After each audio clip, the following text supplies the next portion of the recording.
Deep in the New Guinea jungle, 1943, a mangled P-38 Lightning lay upside down in a swamp.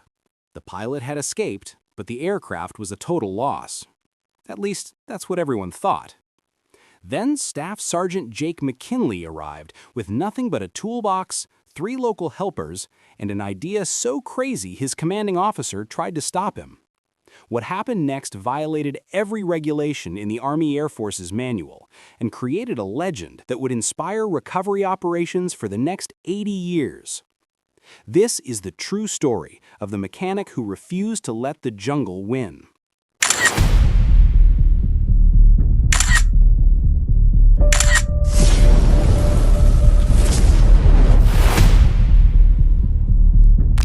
The morning of August 12, 1943, started like any other combat mission over New Guinea.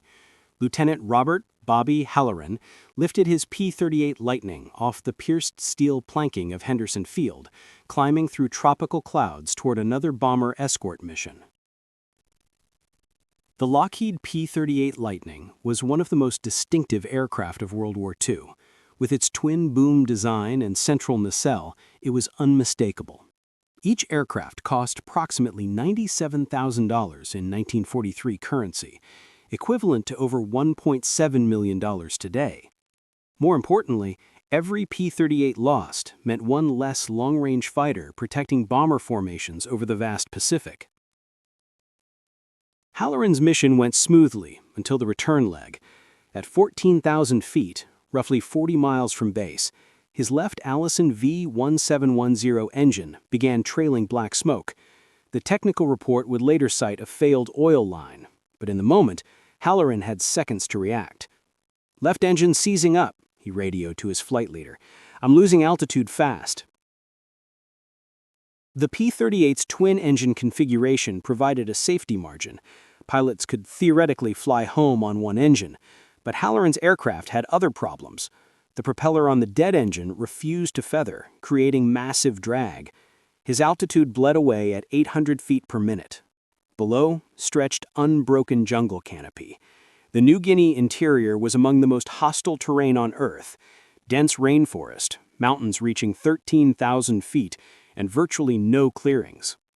Adding to the danger were Japanese patrols, tropical diseases, and terrain so rugged that some regions remained unexplored even in 1943. At 3,000 feet, Halloran made his decision. "I'm putting her down," he transmitted. "Coordinates follow." He spotted what appeared to be a gap in the trees, likely a small stream. Banking the struggling Lightning toward it, he cut power to the remaining engine just before impact. The aircraft hit treetops at 110 miles per hour, shearing off both tail booms. The central nacelle plowed through vegetation, then flipped inverted as it struck a muddy embankment. Halloran, suspended upside down in his harness, smelled aviation fuel. He punched the canopy release, dropped into 6 inches of swamp water, and ran. No explosion came. The fuel tanks had ruptured, dumping their contents into the marsh. He was alive. His aircraft was destroyed, or so it seemed. Staff Sergeant Jake McKinley heard about the crash within 3 hours. As the senior aircraft mechanic for the 475th Fighter Group, he monitored every operational loss. The initial report classified Halloran's P-38 as a total combat loss. Pilot safe, aircraft unrecoverable. McKinley, a 28-year-old former automotive mechanic from Detroit, saw things differently. The Pacific Theater faced a critical shortage of fighter aircraft in mid-1943. Replacement P-38s took months to arrive from California factories. Each crashed aircraft that couldn't be salvaged meant one less sortie against Japanese positions. The mathematics were brutal. Lose 5 fighters, and an entire squadron section disappeared from the order of battle. Standard procedure called for recovery teams to strip crashed aircraft of usable parts, radios, instruments, machine guns, then destroy the airframe to prevent enemy intelligence gathering. But McKinley had studied the crash coordinates. The site sat only 18 miles from Henderson Field, in an area recently cleared of Japanese forces by Australian infantry. "I want to take a team and assess that P-38. McKinley told Captain Harold Warner, the squadron engineering officer. Warner looked skeptical. "Jake, it's in a swamp. The report says both booms are gone and it's upside down. Then we'll flip it over and see what we've got." "You're talking about jungle recovery. We don't have equipment for that. No cranes, no heavy trucks. The access is non-existent." McKinley pulled out a hand-drawn map. "There's a native trail within 400 yards. We can cut a path. I'll need 12 men, cutting equipment, and 2 weeks." 2 weeks? Werner shook his head. "Command will never authorize that much manpower for a salvage operation." "Sir, that aircraft has 2 Allison engines. Even if only one's salvageable, we've got 3 other P-38s sitting on hardstands waiting for engine replacements. We're cannibalizing working aircraft to keep others flying. This could change that." Werner studied the younger man. McKinley had earned a reputation as the unit's best troubleshooter, the mechanic who could diagnose problems other technicians missed. He'd also earned a reputation for unorthodox methods that horrified by-the-book officers. "I'll give you 4 men and 1 week. Bring back anything useful. But Jake, if you can't reach that site, or if it's too damaged, you abandon it. We can't risk personnel on impossible salvage operations."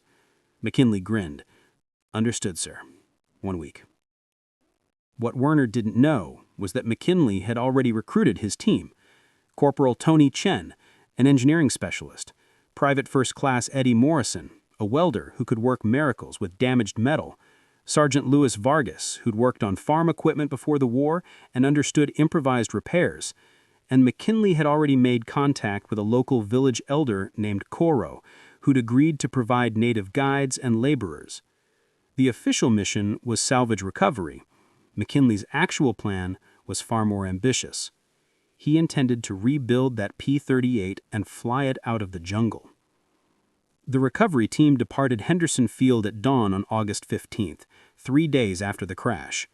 They traveled in a battered Dodge WC-52 weapons carrier loaded with cutting tools, rope, block and tackle equipment, and enough supplies for 7 days. The paved portion of their journey lasted exactly 9 minutes. New Guinea's interior infrastructure consisted of narrow trails carved by indigenous peoples over centuries. Japanese occupation had added some military paths, but the Allies had destroyed most of them during their advance. What remained was barely navigable on foot, let alone by vehicle. After 6 miles, the road ended at a destroyed bridge. McKinley consulted his map and compass. "We go on foot from here.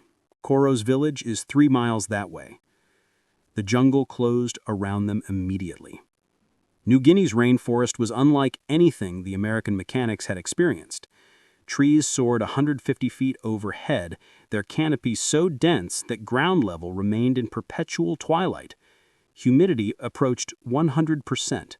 Within minutes, their uniforms were soaked through. Corporal Chen slapped at his neck. "Mosquitoes are eating me alive." "Welcome to paradise," Vargas muttered, heisting a heavy toolbox. They reached Coro's village by mid-afternoon. The elder, a weathered man in his 60s who spoke functional English learned from Australian missionaries, welcomed them with cautious hospitality. The war had brought tremendous disruption to his people. Japanese brutality followed by Allied bombardment. Through Coro, McKinley negotiated for guides and porters. 8 young men from the village agreed to help, motivated partly by payment, tobacco, canned goods, and tools, and partly by curiosity about the strange flying machine in the forest. "The metal bird is this way," Coro said, gesturing northeast. 2 hours walk, bad ground, much water. The prediction proved accurate. The crash site lay in a seasonal floodplain where a tributary stream created a marshy depression. During monsoon season, the area would be completely submerged. Even in the relatively dry August period, standing water covered the ground. And there, tilted at a 45-degree angle, with its nose buried in mud and its tail pointing skyward, was the P-38. The aircraft looked worse than the report had suggested. Both tail booms had indeed sheared off about 10 feet from the central nacelle, leaving jagged aluminum stumps. The left engine nacelle was crushed, its cowling crumpled like paper. The right engine appeared intact but was half submerged in swamp water. The canopy was gone. Vines had already begun growing over the wreckage. Chen circled the crash site slowly. "Sarge, this thing is totaled. We should strip the guns and radio, then head back." McKinley ignored him, wading into the water to examine the right engine more closely. He ran his hands over the cowling, checking for cracks. The propeller blades were bent, inevitable from the crash, but the reduction gearbox appeared undamaged. "Get me a wrench," he called out. For the next 2 hours, while his team set up a basic camp, McKinley conducted a methodical inspection. He crawled under the inverted fuselage, checked control surfaces, examined hydraulic lines. The local helpers watched with bemused fascination as the American mechanic talked to himself, making notes in a waterproof notebook. Finally, as tropical darkness fell with startling speed, McKinley gathered his team. "Gentlemen, we're not salvaging this aircraft. We're rebuilding it." "You've lost your mind," Chen said flatly.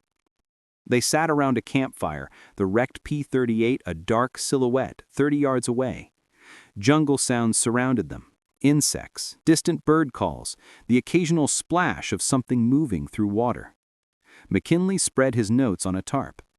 "Listen before you judge. Here's what we've got. The center fuselage is structurally intact. Both main wing sections are undamaged. The booms failed at the attachment points, but the wings themselves are solid. The right engine took no impact damage. It's been underwater, but we can dry it out and rebuild the carburetor." "And the left engine?" Morrison asked. "Junk, but we don't need it." Vargas leaned forward. "Jake, a P-38 can't fly on one engine with all that asymmetric thrust." "It can't fight on one engine," McKinley corrected. "But it can fly straight and level long enough to get back to Henderson. We strip every non-essential component: guns, ammunition, armor plate, auxiliary fuel tanks. We reduce weight by at least 2,000 pounds, then we run that right engine at maximum continuous power and nurse it home." Chen shook his head. "Even if, and that's a massive if, you get the engine running, you've got no tail booms. The P-38's entire tail assembly is mounted on those booms. No rudders, no elevators. You can't control it. We rebuild the booms." Silence fell over the camp. "With what?" Morrison finally asked. "We don't have structural aluminum. We don't have a fabrication shop. We're sitting in a swamp with hand tools." McKinley's grin was slightly manic. "We improvise. Look, the booms don't need to be perfect. They need to be functional for one 15-minute flight. We salvage metal from the damaged sections, use wood supports where necessary, and cable reinforce everything. It won't be pretty, but it'll hold together long enough to get back." Vargas rubbed his face. "Captain Warner is going to have us all court-martialed." "Only if we fail," McKinley said cheerfully. "If we succeed, we'll be heroes who saved a $97,000 aircraft. And if it crashes on the flight back? Then I'll be the only one on board, so you three will be fine." That sobered them. Chen looked at his sergeant. "You're serious about flying it yourself?" "I've got 140 hours in single-engine aircraft. Flew crop dusters back home. I'm not a military pilot, but I can handle basic stick and rudder work. Besides, I'm not risking someone else on this." Morrison poked the fire. "Walk me through the timeline. You really think we can do this in a week?" McKinley consulted his notes. Day 1, tomorrow, we flip the aircraft upright using block and tackle. Day 2, we strip all non-essential components and begin engine drying procedures. Days 3 and 4, we fabricate replacement boom sections. Day 5, we reassemble and test systems. Day 6, we cut a runway. Day 7, I fly it out. "You're forgetting something," Vargas pointed out. "Aviation fuel. That P-38 dumped its tanks in the crash. Even if you get it running, you've got no fuel." McKinley reached into his pack and pulled out a requisition form. Already arranged. On day 6, a C-47 drops 6 barrels of 100-octane AV gas at the nearest clearing, about 2 miles from here. We haul it to the aircraft, hand pump it into the remaining good tank, and we're golden. Chen laughed himself. "You planned all this before we even left base." "I did." "Jake McKinley, you are completely insane." Probably, McKinley agreed, but we're doing this anyway. Get some sleep. Tomorrow, we start making history. Riding an inverted aircraft in a jungle swamp without mechanical equipment qualified as one of the more absurd engineering challenges of the Pacific War. McKinley's solution involved physics, improvisation, and calculated risk. The team spent the morning of day one constructing an A-frame from sturdy jungle hardwood.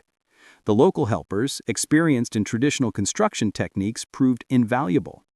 They identified appropriate trees, cut them with remarkable precision using provided handsaws, and lashed the frame together with combinations of rope and vine. The A-frame stood 20 feet tall, positioned near the P-38's inverted left side. They ran block and tackle rigging from the frame's apex to attachment points on the aircraft's wing root, the strongest structural section. The key is controlled rotation, McKinley explained to his team. We're not trying to lift the entire aircraft. We're creating a pivot point and letting gravity do most of the work. Morrison examined the rigging skeptically. If those attachment points fail, we've got 14,000 pounds of aircraft falling on whoever's underneath. Then nobody goes underneath during the flip. Chen, you and Vargas handle the primary tackle. I'll manage the secondary line to control descent. Morrison, you spot for structural problems. The local helpers formed a pulling team under Coro's direction. McKinley explained the procedure through the elder, using gestures to supplement translation. The villagers nodded. They understood leverage and controlled force from their own construction work. On three, McKinley called out. 1, 2, 3, pull. The tackle creaked. The A-frame groaned. The P-38 didn't move. Again, pull. This time, something shifted. The inverted aircraft rocked slightly, mud releasing its grip on the submerged nacelle. Keep tension. Don't let it settle back. For 40 minutes, they worked in coordinated bursts. Pull, hold, secure. Pull, hold, secure. The Lightning slowly rotated, its wing edge rising from the muck. The sound was extraordinary. Metal scraping, water sluicing off surfaces, wood creaking under strain. At 45 degrees, the aircraft reached its tipping point. Suddenly, the weight distribution changed. The P-38 accelerated through the final rotation, its landing gear slamming down with a tremendous splash that sent water and mud cascading outward. The team scattered, avoiding the spray. When the settling stopped, the Lightning sat upright, battered, missing its tail booms, caked in mud, but recognizable as an aircraft again. The villagers cheered. Chen just stared. I can't believe that worked. McKinley was already wading toward the aircraft. Phase 1 complete. Let's see what we've really got. With the P-38 upright, the true extent of damage became clear. The left engine nacelle was completely crushed. The impact had driven the engine block backward into the mounting structure. That engine was indeed unsalvageable, but the right engine, now drained of water and mud, appeared mechanically sound. The center fuselage showed remarkable integrity. The pilot's compartment, while missing its canopy, had retained structural shape. Critical components, the control column, rudder pedals, instrument panel, remained intact, though soaked and mud-filled.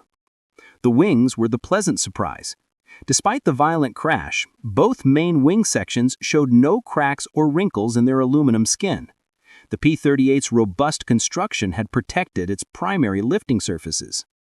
Okay, Morrison admitted, maybe this isn't completely impossible. McKinley clapped him on the shoulder. That's the spirit. Now let's strip this bird down to essentials.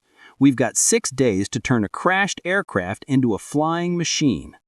The real work was about to begin. The P-38 Lightning carried 6.5 caliber machine guns in its nose, a 20mm cannon, armor plating behind the pilot's seat, oxygen system, radio equipment, gun camera, auxiliary fuel tanks, and countless other components. McKinley's team spent day 2 removing everything not absolutely essential for flight. The machine guns alone weighed 340 pounds. The ammunition drums added another 200 pounds. The armor plate, designed to protect pilots from rear attacks, contributed 165 pounds. Piece by piece, they stripped the fighter of its combat identity, transforming it from weapon to simple flying machine. It's like watching a car get dismantled, Vargas observed, disconnecting the radio system. Feels wrong somehow. That radio weighs 47 pounds, McKinley replied, supervising the engine work. Every pound we remove is 1 pound less that single engine has to lift. We need every advantage we can get. The right engine presented the greatest challenge. Water had entered through the carburetor intake during the crash. Left untreated, internal corrosion would seize the power plant within days. McKinley's solution combined textbook procedures with field improvisation. The carburetor required complete disassembly. Morrison, who had the steadiest hands, cleaned each component using gasoline as solvent, drying pieces over low flames. "If I sneeze and drop something in this mud," he muttered, "we're finished." By day 3, they'd removed over 2,100 pounds from the aircraft. The P-38 sat noticeably higher on its landing gear, relieved of combat burdens. Now came the truly innovative challenge: rebuilding the tail booms. The original booms were hollow aluminum monocoque structures, lightweight and strong, but requiring specialized manufacturing.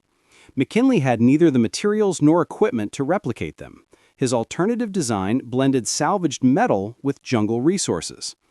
They cut usable aluminum sections from the sheared booms, creating 2 8-foot segments of original structure.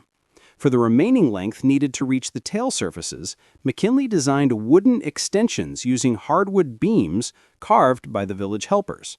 "We're building a hybrid," he explained to Chen, who was sketching the design. Aluminum forward sections, mating to wooden aft sections, all cable reinforced to handle flight loads. And the tail surfaces themselves? The horizontal stabilizers broke free in the crash, but they're intact. We found them 50 yards away. The vertical stabilizers are damaged, but we can repair them with sheet metal and rivets. The fabrication work consumed days 4 and 5. Using hand drills, files, and a portable rivet gun powered by a small gas compressor, the team assembled Frankenstein booms that would have horrified Lockheed engineers. The wooden sections were wrapped with salvaged control cables, creating external structural support. Metal straps reinforced joints. Everything was coated with leftover aircraft paint to minimize water absorption. "It looks ridiculous," Morrison said, stepping back to view their work. "It looks functional," McKinley corrected. "Will it hold together for 15 minutes of flight? That's the only question that matters." Day 5 evening, they bolted the rebuilt booms to the center fuselage. The attachment proved challenging. Several original mounting points had been damaged in the crash, requiring creative use of reinforcement plates and additional bolts. When finished, the P-38 looked like no other Lightning in the Pacific. But as McKinley ran his hands over the connections, feeling for weakness, he allowed himself cautious optimism. "Gentlemen, I think we have an airplane." Day 6 began with engine startup, the moment that would determine if the entire effort had been worthwhile. McKinley insisted on checking every system personally before attempting ignition. He examined fuel lines for leaks, verified electrical connections, tested the rebuilt carburetor for proper fuel flow. The magnetos, which generated spark for ignition, had been dried, cleaned, and tested with a multimeter. "Prime the engine," McKinley called from the cockpit. Vargas worked the hand primer pump, forcing fuel into the cylinders. After 12 strokes, he signaled ready. McKinley set mixture to full rich, advanced the throttle slightly, and engaged the starter. The Allison coughed, wheezed, died. "Again," McKinley ordered. Second attempt. The engine caught for 3 seconds, running roughly, then quit with a bang that made everyone flinch. Chen approached the cockpit. "Jake, maybe it's too damaged. We should—" "One more try." This time, McKinley primed longer, adjusted mixture, and held the starter engaged for a full 10 seconds. The Allison coughed, sputtered, backfired, then roared to life with a sound that echoed across the jungle. The villagers shouted in alarm at the sudden noise, birds erupted from nearby trees, and the recovery team stood frozen, watching white smoke pour from the exhaust as the engine cleared its cylinders.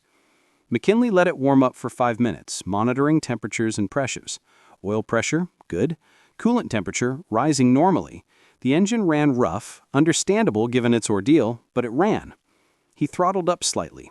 The propeller, its bent blades straightened as best they could manage with hammers and heat, spun faster. The entire aircraft vibrated, pulling against its wheel chocks. "Throttle response is acceptable," McKinley shouted over the noise. "We're going to do a ground test, full power for 30 seconds. If it holds together, we're flying tomorrow." He pushed the throttle forward, the Allison screamed, the propeller became a blur, and the P-38, minus its left engine, guns, and combat equipment, strained forward. The sound was incredible, a mechanical howl that seemed impossible to generate in jungle isolation. Instruments climbed 2,200 RPM, manifold pressure 45 inches. The engine temperature rose but stayed within acceptable limits. 30 seconds elapsed, McKinley pulled throttle back to idle. The engine settled into a lumpy but sustainable rhythm. He shut it down and climbed out, grinning like a madman. "We have a functional airplane." The team celebration was interrupted by Morrison's observation. "We still need a runway. The swamp isn't going to work for takeoff." McKinley had already surveyed the area. About 200 yards north, the ground rose slightly, still jungle but marginally drier and more level. With sufficient clearing, it could provide a 600-foot takeoff run. "That's half the normal takeoff distance for a P-38, Chen protested. "With half the weight and modified lift characteristics, it's theoretically possible," McKinley countered. "Besides, what's our alternative?" They spent the afternoon clearing vegetation. The local helpers proved invaluable, using machetes with practiced efficiency to cut through undergrowth. The team followed with shovels and axes, removing stumps and leveling the roughest sections. By sunset, they'd created a narrow corridor through the forest, barely wide enough for the P-38's 52-foot wingspan, and frighteningly short for takeoff. But it would have to suffice. The fuel dump arrived as scheduled. A C-47 made a low pass over a nearby clearing, rolling 6 barrels out its cargo door. The recovery team and villagers spent 2 hours hauling the heavy containers to the aircraft, then hand-pumping 100-octane aviation gasoline through improvised filters into the P-38's remaining tank. 100 gallons, Vargas announced, checking the fuel gauge. More than enough for 30 minutes of flight at cruise power. More than enough to reach Henderson Field, if the aircraft flew at all. August 22, 1943, Day 7. McKinley awoke before dawn, too nervous to sleep. He had sent Chen back to Henderson Field the previous evening with a message for Captain Warner. Attempting recovery flight at 700 hours. Alert tower for emergency landing. Warner's response, delivered by runner at first light, was succinct. "You're insane. Good luck." The team conducted a final pre-flight inspection by flashlight. Every bolt was checked, every connection verified. Morrison had stayed up late fabricating a makeshift canopy from salvaged plexiglass and sheet metal. It wouldn't seal properly, but it would reduce drag. Coro and the village helpers gathered to watch the departure, treating it as a ceremonial event. The elder approached McKinley with a woven bracelet. "For protection," Coro said simply, tying it around the mechanic's wrist. "The spirits will watch over you." McKinley, not a superstitious man, accepted graciously. "Thank you, my friend, for everything." At 06:45 hours, with dawn light filtering through the canopy, McKinley climbed into the cockpit. The seat was still damp. The instrument panel, cleaned as much as possible, showed mud stains around several gauges. But the control column moved freely, the rudder pedals responded, and when he engaged the starter, the Allison V-1710 caught on the second try. He let it warm up for 10 minutes, performing final checks. Trim tabs set for takeoff. Flaps full down for maximum lift. Mixture rich. Propeller fine pitch. His team stood at the clearing's edge. Chen gave a thumbs up. Vargas saluted. Morrison just looked worried. McKinley taxied the butchered Lightning to the clearing's far end, turning to face down the narrow corridor they'd cut through the jungle. 600 feet of rough ground, then forest. He'd get one chance. He pushed the throttle forward. The engine roared. The aircraft lurched ahead, bouncing over uneven terrain. Airspeed needle climbed. 20 knots, 40 knots. The trees on either side blurred past, frighteningly close to the wingtips. 60 knots. The tail lifted. The aircraft was accelerating but eating up runway fast. 80 knots. Normal P-38 takeoff speed was 95 knots, but this wasn't a normal P-38. The trees at the clearing's end rushed toward him. McKinley pulled back on the yoke. The Lightning lifted off with 50 feet of runway remaining, climbing at a shallow angle that made McKinley's stomach clench. The rebuilt tail booms groaned audibly. The asymmetric thrust from the single engine created a constant pull he fought with rudder. But the aircraft flew. He climbed to 500 feet, nursing the struggling engine, adjusting trim to compensate for the weight imbalance. The jungle canopy spread below like a green ocean. To the west, he could see the coast and Henderson Field. The flight took 14 minutes. He maintained 140 knots indicated airspeed, using minimal control inputs to avoid stressing the jerry-rigged structure. Every vibration, every unusual sound triggered alarm, but the Lightning held together. Henderson Field's tower had been alerted. They cleared all traffic and stood by with fire trucks and ambulances. McKinley entered the pattern at 800 feet, reducing power carefully. The approach felt wrong. The single engine provided inadequate response for corrections, but he'd practiced this mentally 100 times. The runway appeared. He dropped flaps, reduced speed to 90 knots, and aimed for the numbers. The P-38 touched down hard, bounced once, then settled. McKinley applied brakes, and the battered fighter rolled to a stop 1,200 feet down the runway. He'd made it. The story of Mad Jake McKinley spread through the 5th Air Force within 24 hours. Captain Werner, who'd authorized a simple salvage mission, found himself explaining to his commanding officer how a staff sergeant had reconstructed a crashed fighter in the jungle and flown it back to base using methods that violated approximately 40 different technical orders. The P-38 itself became a curiosity. Mechanics swarmed it, photographing the wooden tail boom extensions, the cable reinforcements, the improvised repairs. Engineering officers shook their heads in disbelief. This shouldn't have worked, one major declared after examining the structure. The aerodynamic loads alone should have torn those booms off in flight. McKinley, standing nearby, shrugged. Didn't know it was impossible, so I did it anyway. The aircraft was officially designated battle-damaged, rebuild required, and assigned to the depot maintenance facility. Lockheed engineers would eventually replace McKinley's field repairs with proper components.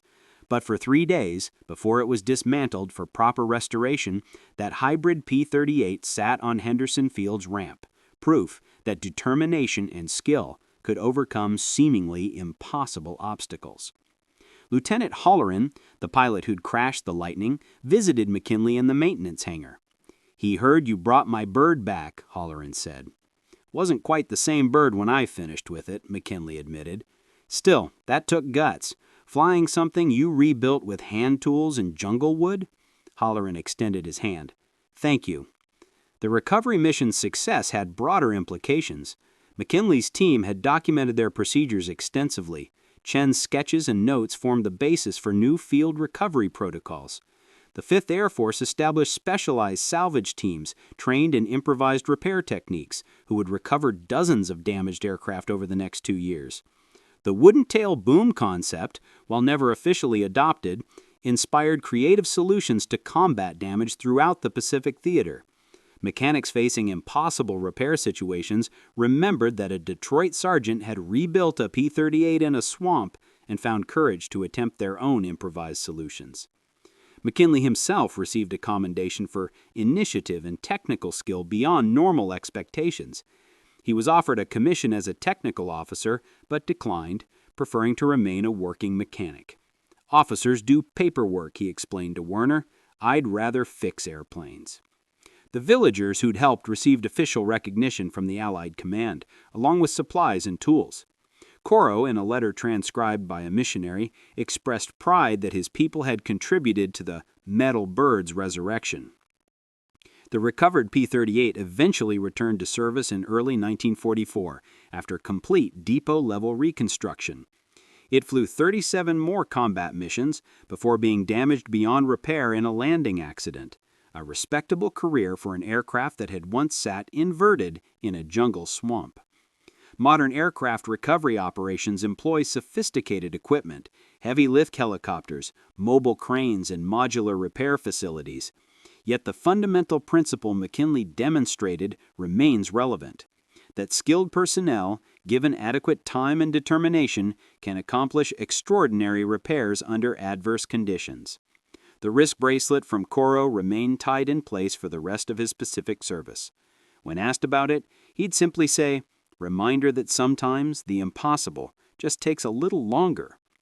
The jungle lightning story became part of Pacific theater folklore, told in maintenance tents and ready rooms across the theater. But its impact extended beyond legend into practical doctrine. The Army Air Force's Technical Training Command studied McKinley's methods, incorporating field recovery techniques into mechanic training curricula. The concept of improvised repair using local materials, heretical in peacetime, became standard practice in remote operational areas. In late 1944, a P-47 Thunderbolt crashed on Saipan with similar damage to McKinley's P-38. The recovery team, aware of the jungle lightning precedent, successfully rebuilt and flew it out using adapted techniques. They credited McKinley's example with giving them confidence to attempt the recovery. The legacy extended to other theaters. In Europe, a damaged B-17 bomber received field repairs inspired by Pacific improvisation methods, enabling it to fly to a proper maintenance facility rather than being scrapped in place. The cost savings, both in material and morale, proved significant. Post-war, aircraft manufacturers consulted McKinley's documentation while developing rapid repair procedures for civilian aircraft. The concept that aircraft could be temporarily repaired in remote locations using improvised materials became standard in aviation emergency planning. McKinley himself returned to Detroit after the war, resuming work as an automotive mechanic. He rarely spoke about his wartime service, deflecting praise with characteristic modesty. "Just did what needed doing," he'd say when pressed. But the aviation community didn't forget.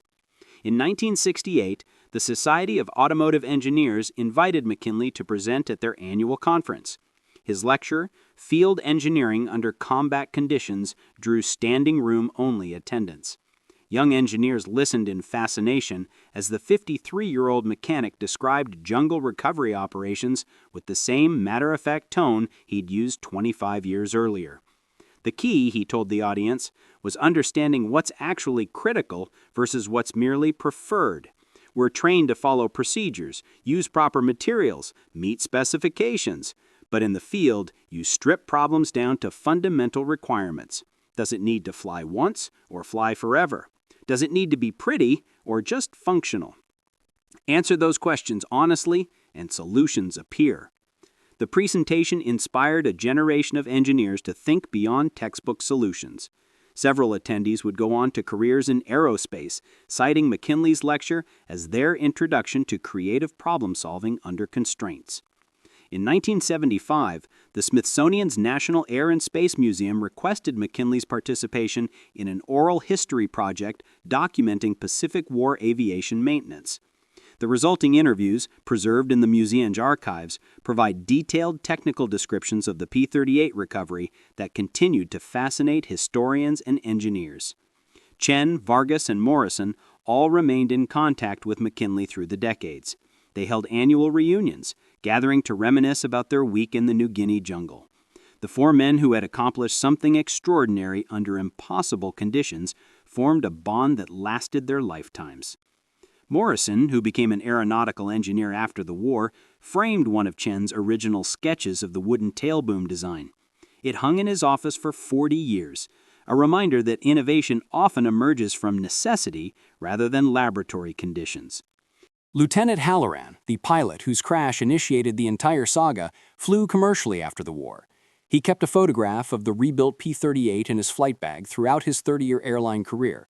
When passengers asked about it, he'd explain, "That's the airplane that taught me the difference between destroyed and repairable." Coro's village benefited from lasting connections formed during the recovery operation. Post-war infrastructure development in the region was partly influenced by Allied personnel who remembered the cooperation they'd received. The village elder, who passed away in 1961, was honored by both his community and visiting American veterans who remembered his crucial assistance.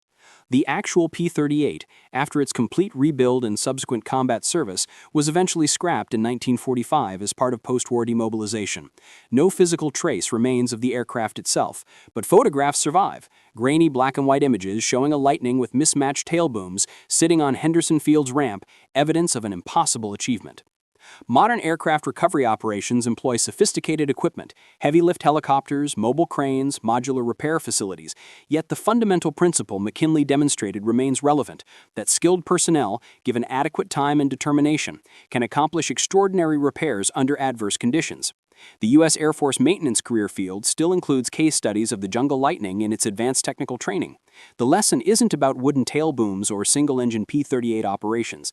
It's about creative problem-solving, resource management, and refusing to accept impossible as an answer. Jake McKinley passed away in 1989 at age 74. His obituary in the Detroit Free Press mentioned his wartime service briefly, noting he'd been an aircraft mechanic in the Pacific Theater. No mention of the P-38 recovery, no dramatic headlines. But among those who knew, the mechanics, the engineers, the aviation historians, his legacy was secure. He'd proven that with skill, determination, and willingness to challenge conventional thinking, one person could make a genuine difference.